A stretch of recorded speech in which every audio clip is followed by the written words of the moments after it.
1984 by George Orwell. Part 1, Chapter 8. From somewhere at the bottom of the passage, the smell of roasting coffee, real coffee, not Victory coffee, came floating out into the street. Winston paused involuntarily. For perhaps 2 seconds he was back in the half-forgotten world of his childhood. Then the door banged, seeming to cut off the smell as abruptly as though it had been a sound. He had walked several kilometers over pavements, and his varicose ulcer was throbbing.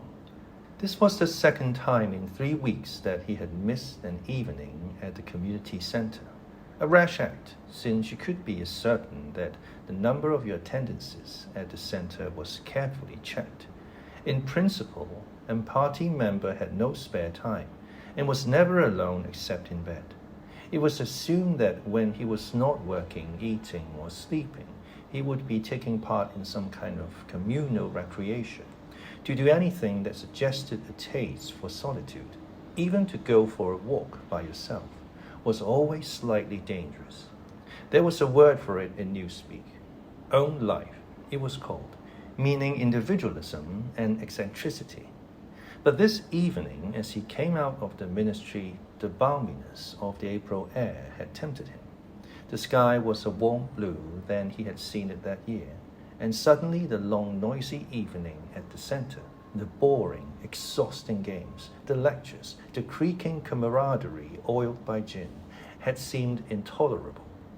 On impulse, he had turned away from the bus stop and wandered off into the labyrinth of London, first south, then east, then north again, losing himself among unknown streets and hardly bothering in which direction he was going. If there is hope, he had written in the diary, it lies in the prose. The words kept coming back to him, statement of a mystical truth and a palpable absurdity. He was somewhere in the vague, brown-colored slums to the north and east of what had once been St. Pancras Station. He was walking up a cobbled street of little 2-story houses with battered doorways which gave straight on the pavement and which were somehow curiously suggestive of rat holes. There were puddles of filthy water here and there among the cobbles. In and out of the dark doorways and down narrow alleyways that branched off on either side, people swarmed in astonishing numbers. Girls in full bloom with crudely lipsticked mouths, and youths who chased the girls, and swollen, waddling women who showed you what the girls would be like in 10 years' time, and old-bent creatures shuffling along on splayed feet, and ragged, bare-footed children who played in the puddles and then scattered at angry yells from their mothers. Perhaps a quarter of the windows in the street were broken and boarded up. Most of the people paid no attention to Winston. A few eyed him with a sort of guarded curiosity. 2 monstrous women with brick-red forearms folded across their aprons were talking outside a doorway. Winston caught scraps of conversation as he approached. "Yes," I says, "dear, that's all very well," I says, "but if you'd have been in my place, you'd have done the same as what I'd done. It's easy to criticize," I says, "but you ain't got the same problems as what I got." "Ah," said the other, "that's just it. That's just where it is." The strident voices stopped abruptly. The women studied him in hostile silence as he went past, but it was not hostility, exactly, merely a kind of wariness, a momentary stiffening, as at the passing of some unfamiliar animal. The blue overalls of the party could not be a common sight in the street like this. Indeed, it was unwise to be seen in such places, unless you had definite business there. The patrols might stop you if you happened to run into them. "May I see your papers, comrade? What are you doing here? What time did you leave work? Is this your usual way home?" And so on and so forth. Not that there was any rule against walking home by an unusual route, but it was enough to draw attention to you if thought police heard about it. Suddenly the whole street was in commotion. There were yells of warning from all sides. People were shooting into the doorways like rabbits. A young woman leapt out of a doorway a little ahead of Winston, grabbed up a tiny child playing in the puddle, whipped her apron round it, and leapt back again, all in one movement. At the same instant, a man in a concertina-like black suit, who had emerged from a side alley, ran towards Winston, pointing excitedly to the sky. "Steamer!" he yelled. "Look out, Governor! Bang overhead! Lay down quick!" Steamer was a nickname which, for some reason, the pros applied to rocket bombs. Winston promptly flung himself on his face. The pros were nearly always right when they gave you a warning of this kind. They seemed to possess some kind of instinct which told them several seconds in advance where the rocket was coming, although the rocket supposedly traveled faster than sound. Winston collapsed his forearms above his head. There was a roar that seemed to make the pavement heave. A shower of light objects pattered onto his back. When he stood up, he found that he was covered with fragments of glass from the nearest window. He walked on. The bomb had demolished a group of houses 200 meters up the street. A black plume of smoke hung in the sky, and below it a cloud of plastered dust in which a crowd was already forming around the ruins. There was a little pile of plaster lying on the pavement ahead of him, and in the middle of it he could see a bright red streak. When he got up to it, he saw that it was a human hand severed at the wrist. Apart from the bloody stump, the hand was so completely whitened as to resemble a plaster cast. He kicked the thing into the gutter, and then, to avoid the crowd, turned down a side street to the right. Within 3 or 4 minutes, he was out of the area which the bomb had affected, and the sordid, swarming life of the streets were going on as though nothing had happened. It was nearly 20 hours, and the drinking shops which the pros frequented were choked with customers. From their grimy swing doors, endlessly opening and shutting, there came forth a smell of urine, sawdust, and sour beer. In an angle formed by a projecting house front, 3 men were standing very close together, the middle one of them holding a folded-up newspaper which the other 2 were studying over his shoulder. Even before he was near enough to make out the expression on their faces, Winston could see absorption in every line of their bodies. It was obviously some serious piece of news that they were reading. He was a few paces away from them when suddenly the group broke up and 2 of the men were in violent altercation. For a moment they seemed almost on the point of blows. "Can't you bleeding well listen to what I say? I tell you no number ending in 7 ain't won for over 14 months. "Yes, it has then. "No, it has not. Back home, I got the whole lot of them for over 2 years wrote down on a piece of paper. I takes them down regular as the clock. And I tell you, no number ending in 7. "Yes, a 7 has won. I could pretty near tell you the bleeding number. 407 it ended in. It were in February, 2nd week in February.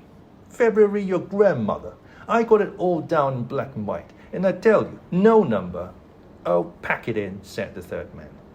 They were talking about the lottery. Winston looked back when he had gone 30 meters. They were still arguing with vivid, passionate faces.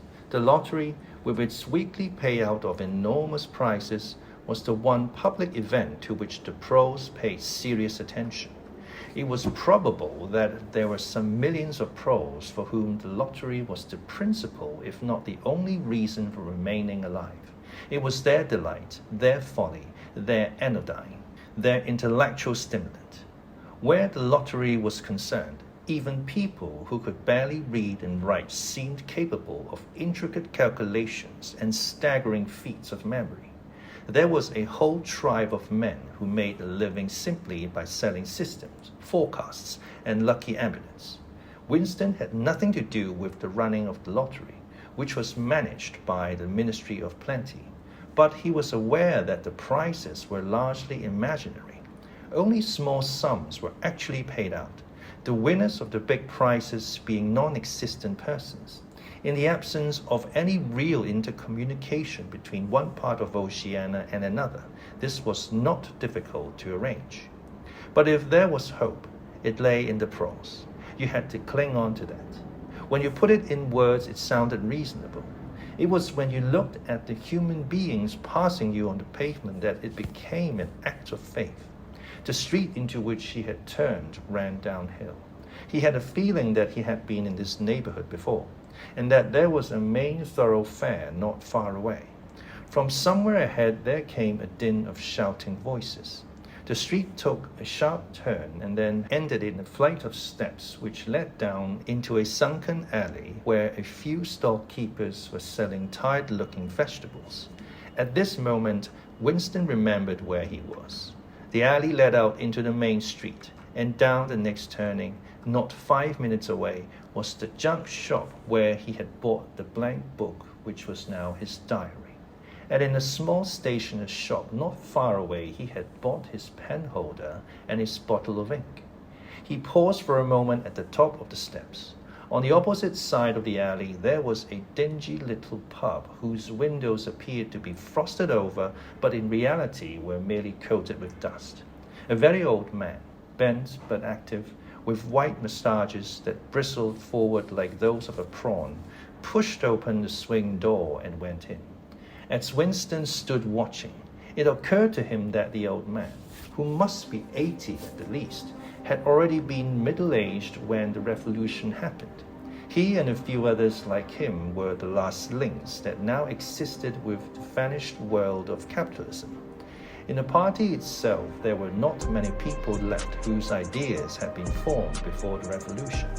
The older generation had mostly been wiped out in the great purges of the 50s and 60s, and the few who survived had long ago been terrified into complete intellectual surrender.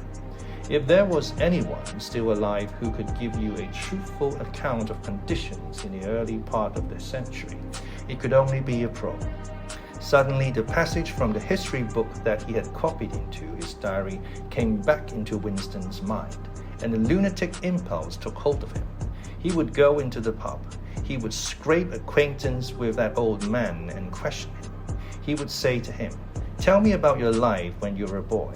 What was it like in those days? Were things better than they are now, or were they worse?" Hurriedly, lest he should have time to become frightened, he descended the steps and crossed the narrow street. It was madness, of course. As usual, there was no definite rule against talking to pros and frequenting their pubs, but it was far too unusual an action to pass unnoticed. If the patrols appeared, he might plead an attack of faintness, but it was not likely that they would believe him. He pushed open the door, and a hideous cheesy smell of sour beer hit him in the face. As he entered, the din of voices dropped to about half its volume. Behind his back he could feel everyone eyeing his blue overalls. A game of darts which was going on at the other end of the room interrupted itself for perhaps as much as 30 seconds. The old man whom he had followed was standing at the bar, having some kind of altercation with the barman. A large, stout, hook-nosed young man with enormous forearms. A knot of others, standing round with glasses in their hands, were watching the scene. "I asked you civil enough, didn't I?" said the old man, straightening his shoulders pugnaciously. "You tell me you ain't got a pint mug in the old bleeding boozer." "And what in hell's name is a pint?" said the barman, leaning forward with the tips of his fingers on the counter. "Hark at him! Calls himself a barman and don't know what a pint is. Why, a pint's the half of a quart, and there's 4 quarts to the gallon. Ever teach you the ABC next?" "Never heard of them," said the barman shortly. "Liter and half liter, that's all we serve. There's the glasses on the shelf in front of you." "I likes a pint," persisted the old man. "You can't have drawn me off a pint easy enough. We didn't have these bleeding liters when I was a young man." "When you were a young man, we were all living in the treetops," said the barman, with a glance at the other customers.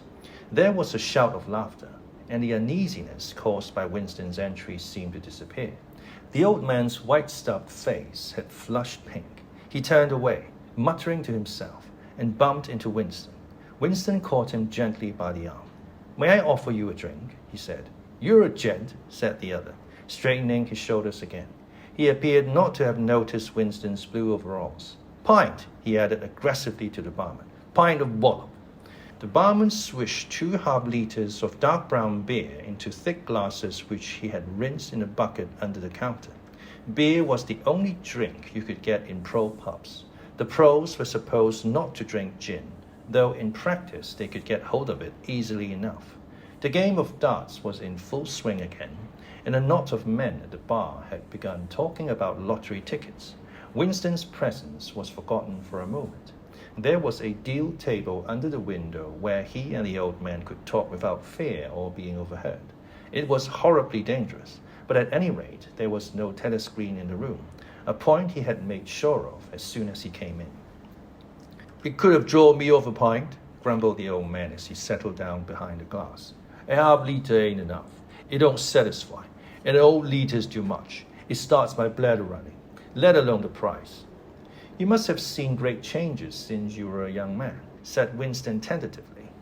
The old man's pale blue eyes moved from the darts board to the bar, and from the bar to the door of the gents, as though it were in the bar-room that he expected the changes to have occurred. "The beer was better," he said finally, "and cheaper. When I was a young man, mild beer, wallop we used to call it, was 4p a pint.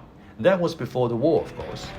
"Which war was that?" said Winston. "It's all wars," said the old man vaguely. He took up his glass, and his shoulders straightened again.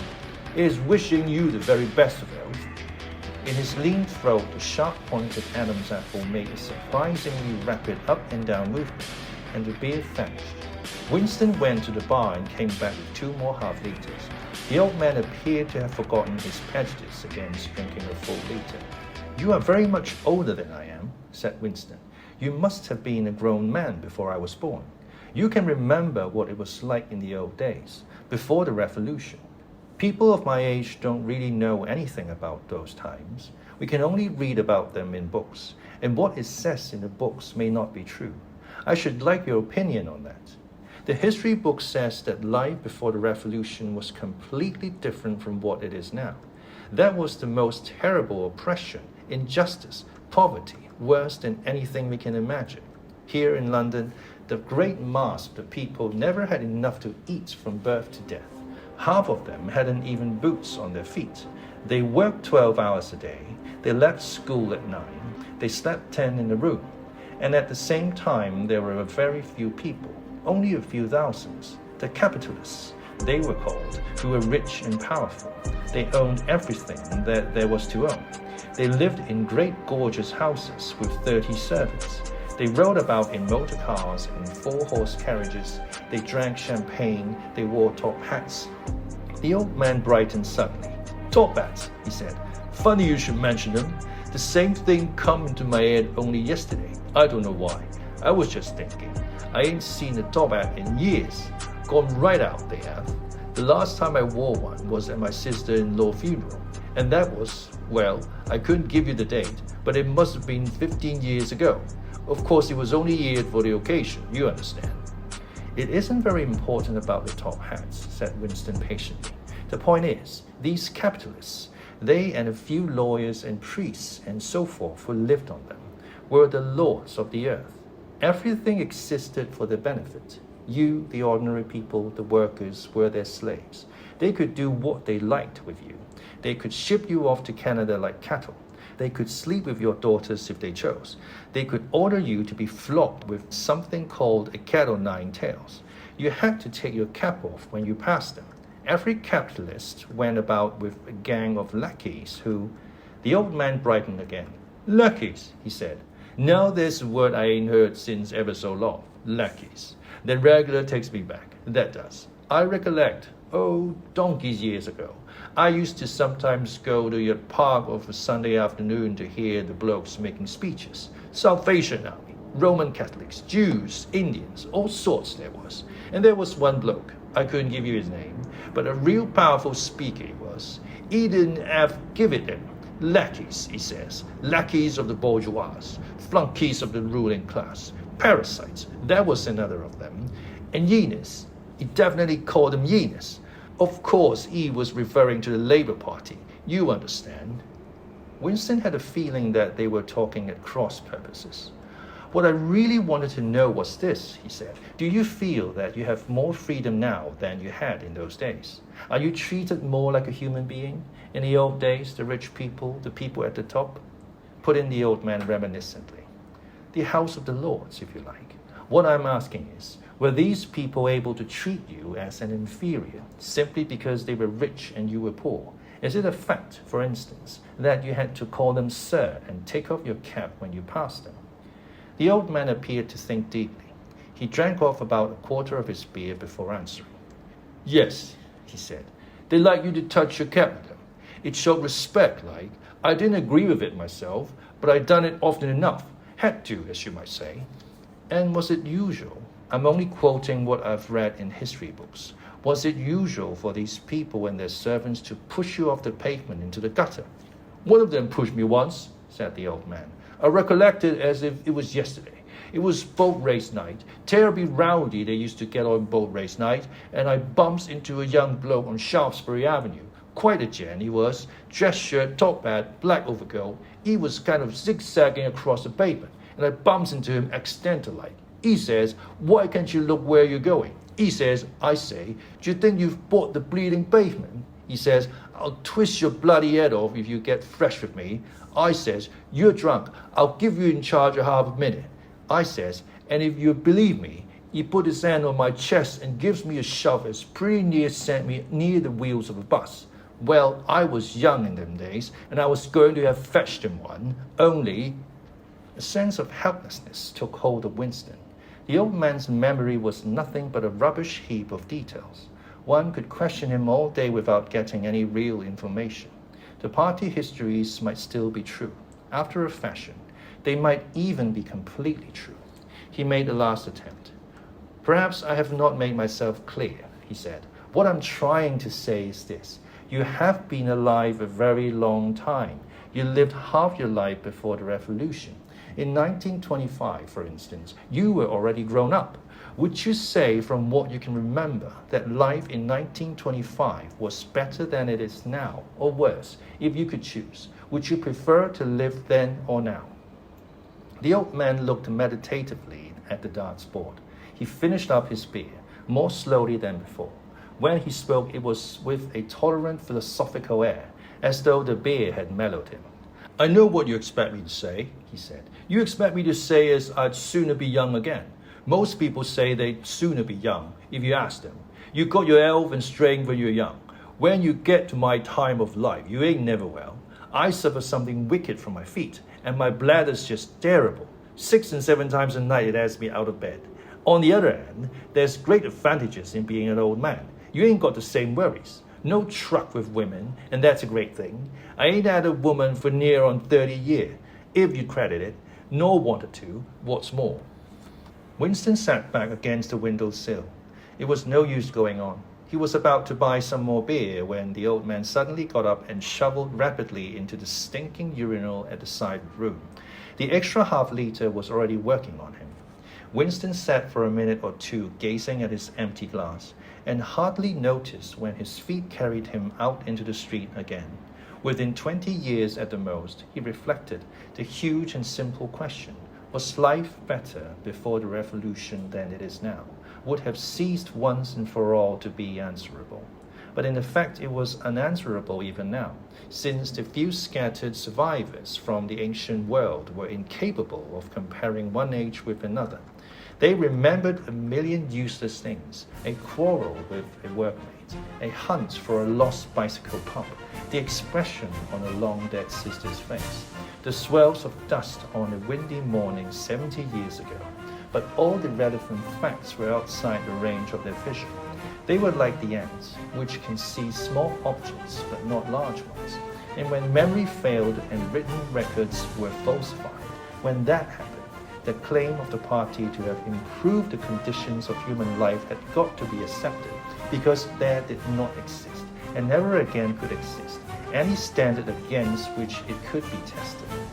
At this moment his train of thought stopped abruptly. He halted and looked up. He was in a narrow street, with a few dark little shops, interspersed among dwelling houses. Immediately above his head there hung 3 discolored metal balls which looked as if they had once been gilded. He seemed to know the place. Of course, he was standing outside the junk shop where he had bought the diary. A twinge of fear went through him.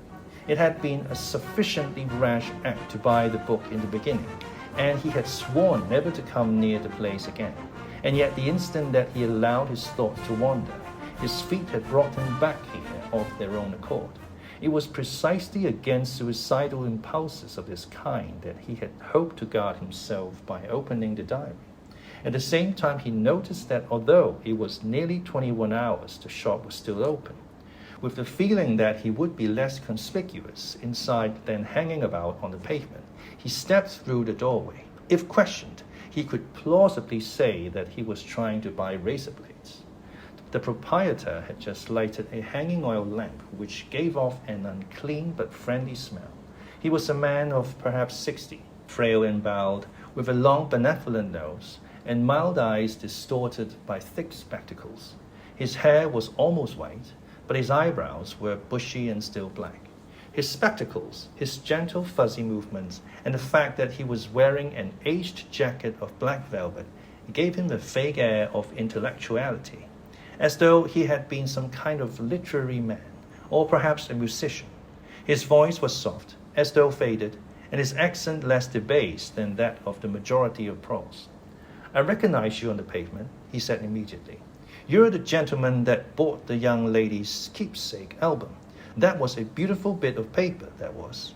Cream-laid, it used to be called. There's been no paper like that made for, I dare say 50 years. He peered at Winston over the top of his spectacles. "Is there anything special I can do for you? Or did you just want to look round?" "I was passing," said Winston vaguely. "I just looked in. I don't want anything in particular." "It's just as well," said the other, "because I don't suppose I could have satisfied you." He made an apologetic gesture with his soft palmed hand. "You see how it is. An empty shop, you might say. Between you and me, the antique trade's just about finished. No demand any longer, and no stock either. Furniture, china, glass, it's all been broken up by degrees. And of course, the metal stuff's mostly been melted down. I haven't seen a brass candlestick in years." The tiny interior of the shop was in fact uncomfortably full, but there was almost nothing in it of the slightest value. The floor space was very restricted because all round the walls were stacked innumerable dusty picture frames. In the window there were trays of nuts and bolts, worn-out chisels, penknives with broken blades, tarnished watches that did not even pretend to be in going order, and other miscellaneous rubbish. Only on a small table in the corner was there a litter of odds and ends, lacquered snuff boxes, agate brooches, and the like, which looked as though they might include something interesting. As Winston wandered towards the table, his eye was caught by a round, smooth thing that gleamed softly in the lamplight, and he picked it up. It was a heavy lump of glass, curved on one side, flat on the other, making almost a hemisphere. There was a peculiar softness, as of rainwater, in both the color and the texture of the glass. At the heart of it, magnified by the curved surface, there was a strange, pink, convoluted object that recalled a rose or a sea anemone. "What is it?" said Winston, fascinated. "That's coral, that is," said the old man. "It must have come from the Indian Ocean. They used to kind of embed it in the glass. That wasn't made less than 100 years ago. More by the look of it." "It's a beautiful thing," said Winston. "It is a beautiful thing," said the other appreciatively. "But there's not many that say so nowadays," he coughed. "Now, if it so happened that you wanted to buy it, that would cost you $4. I can remember when a thing like that would have fetched £8, and £8 was, well, I can't work it out, but it was a lot of money. But who cares about genuine antiques nowadays, even the few that's left?" Winston immediately paid over the $4 and slid the coveted thing into his pocket. What appealed to him about it was not so much its beauty as the air it seemed to possess of belonging to an age quite different from the present one. The soft, rain-watery glass was not like any glass that he had ever seen. The thing was doubly attractive because of its apparent uselessness, though he could guess that it must once have been intended as a paperweight. It was very heavy in his pocket, but fortunately it did not make much of a bulge. It was a queer thing, even a compromising thing, for a party member to have in his possession. Anything old, and for that matter anything beautiful, was always vaguely suspect. The old man had grown noticeably more cheerful after receiving the $4. Winston realized that he would have accepted 3 or even 2. There's another room upstairs that you might care to take a look at, he said. There's not much in it, just a few pieces. We'll do with a light if we're going upstairs. He lit another lamp and, with bowed back, led the way slowly up the steep and worn stairs and along a tiny passage, into a room which did not give on the street but looked out on a cobbled yard and a forest of chimney pots. Winston noticed that the furniture was still arranged as though the room were meant to be lived in. There was a strip of carpet on the floor, a picture or 2 on the walls, and a deep slatternly armchair drawn up to the fireplace. An old-fashioned glass clock with a 12-hour face was ticking away on the mantelpiece. Under the window, and occupying nearly a quarter of the room, was an enormous bed with the mattress still on it. We lived here till my wife died, said the old man half apologetically. I'm selling the furniture off by little and little. Now there's a beautiful mahogany bed, or at least it would be if you could get the bugs out of it. But I dare say you'd find it a little bit cumbersome. He was holding the lamp high up, so as to illuminate the whole room, and in the warm, dim light the place looked curiously inviting. The thought flitted through Winston's mind that it would probably be quite easy to rent the room for a few dollars a week, if he dared to take the risk. It was a wild, impossible notion, to be abandoned as soon as thought of, but the room had awakened in him a sort of nostalgia, a sort of ancestral memory.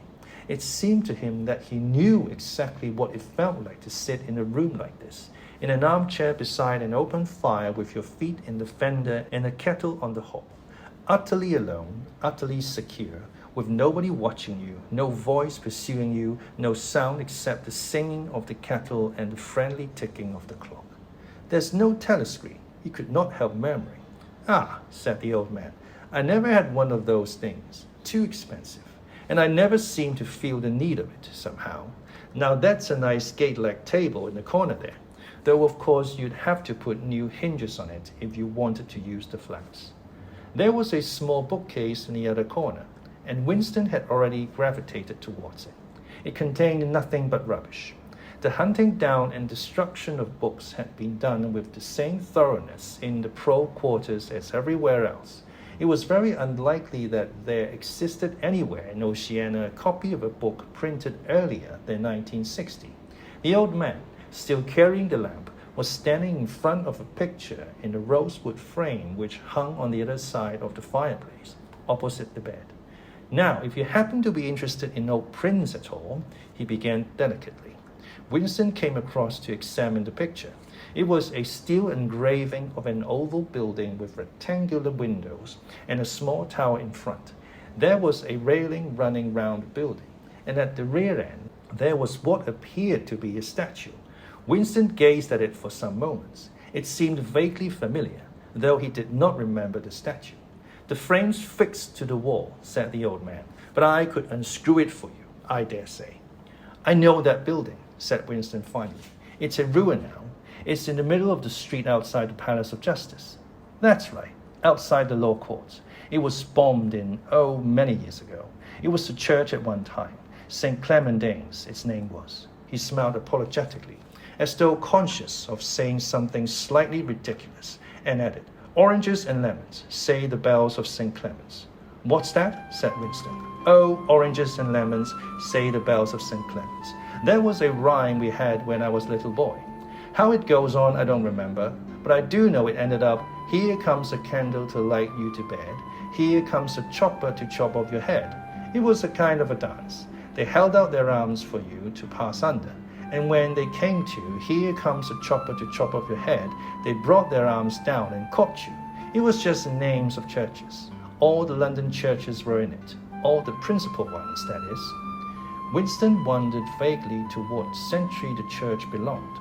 It was always difficult to determine the age of a London building. Anything large and impressive, if it was reasonably new in appearance, was automatically claimed as having been built since the Revolution, while anything that was obviously of earlier date was ascribed to some dim period called the Middle Ages. The centuries of capitalism were held to have produced nothing of any value.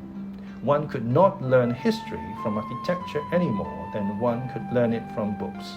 Statues, inscriptions, memorial stones, the names of streets, anything that might throw light upon the past had been systematically altered. I never knew it had been a church, he said. There's a lot of them left, really, said the old man, though they've been put to other uses. Now, how did that rhyme go?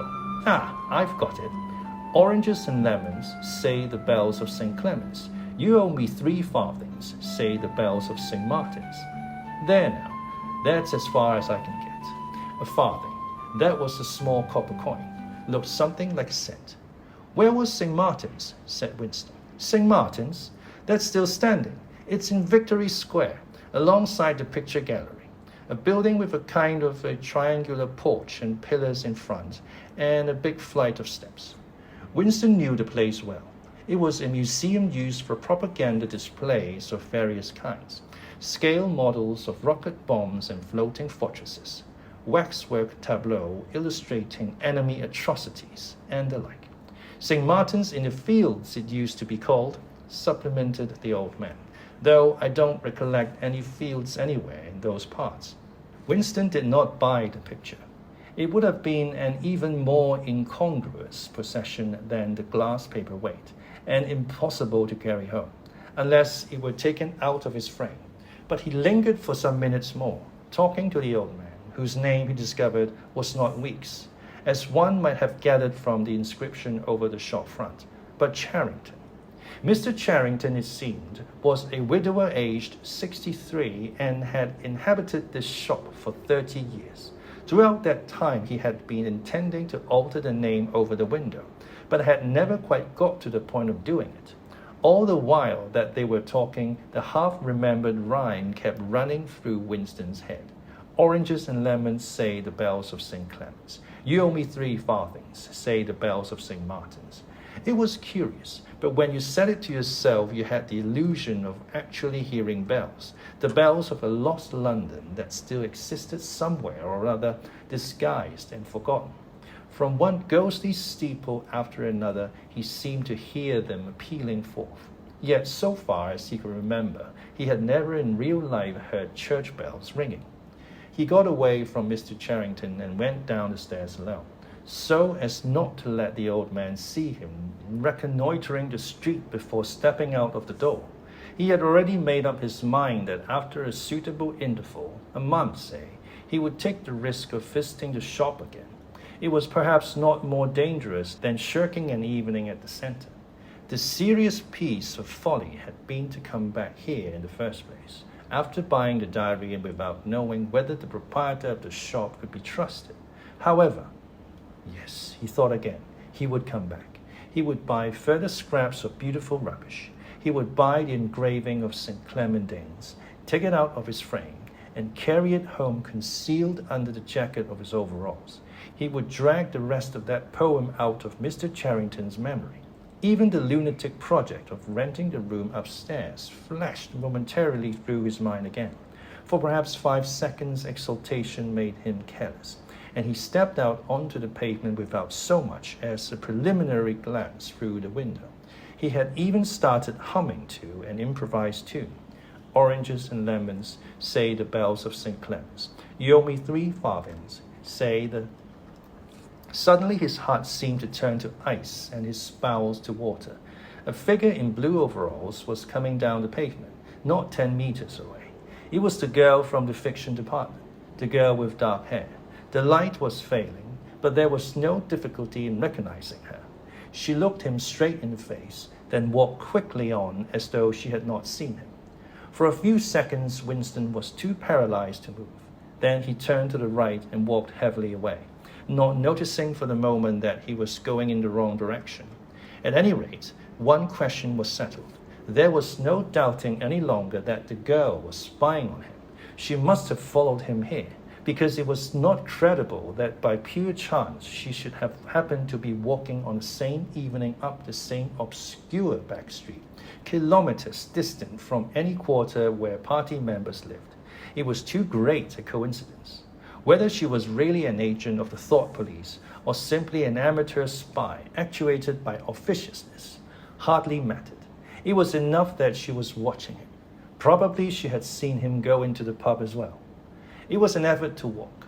The lump of glass in his pocket banged against his thigh at each step, and he was half-minded to take it out and throw it away. The worst thing was the pain in his belly. For a couple of minutes he had the feeling that he would die if he did not reach a lavatory soon. But there would be no public lavatories in a quarter like this. Then the spasm passed, leaving a dull ache behind. The street was a blind alley. Winston halted, stood for several seconds, wondering vaguely what to do, then turned round and began to retrace his steps.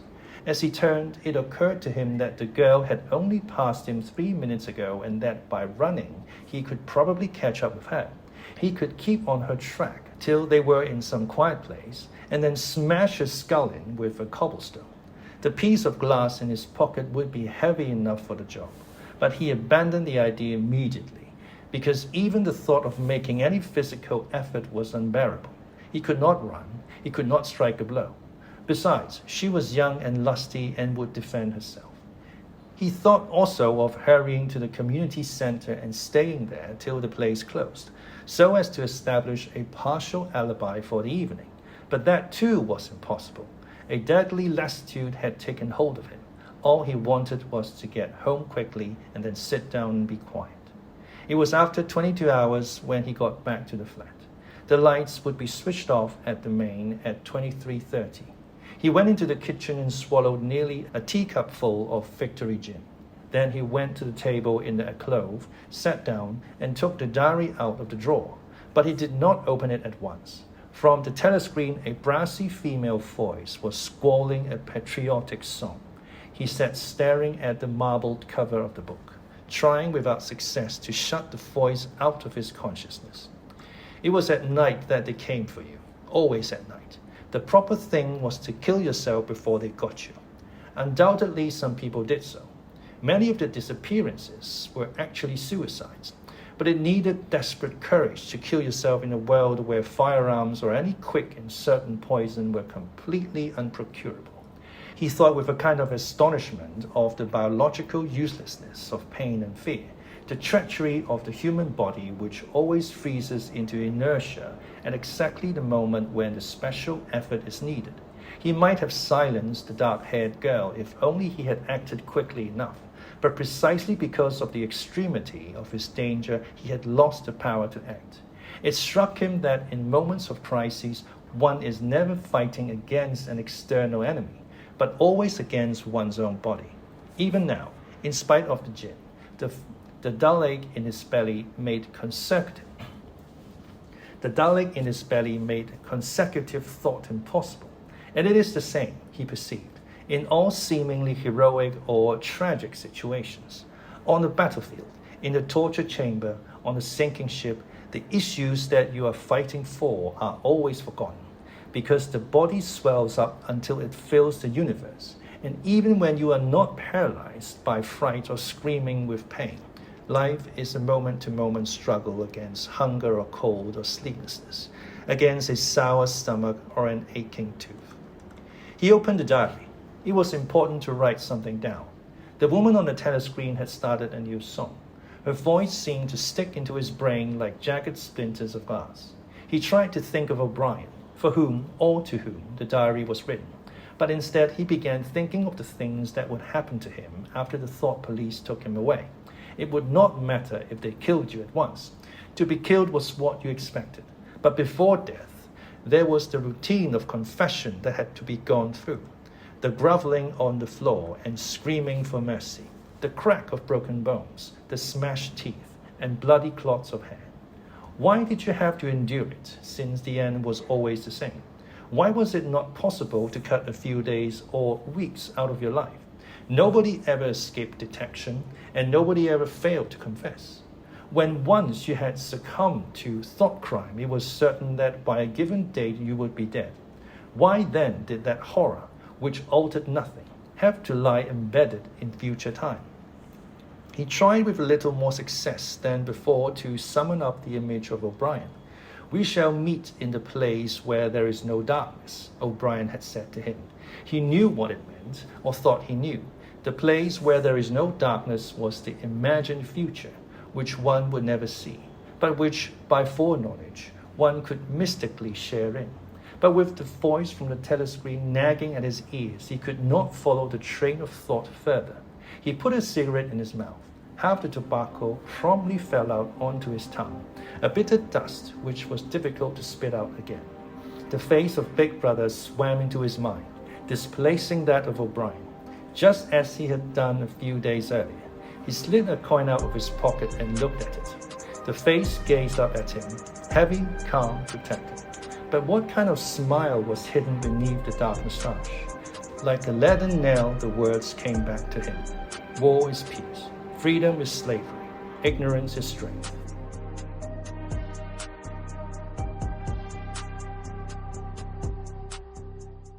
Pugnaciously. Pugnaciously. Adverb. Having a quarrelsome or combative nature. Debase. Debase. Verb. Reduce something in quality or value, degrade. Slatternly. Slatternly. Adjective. Dirty and untidy, typically used of a woman or her appearance. Reconnoiter. Reconnoiter. Verb. Make a military observation of a region. An act of reconnoitering.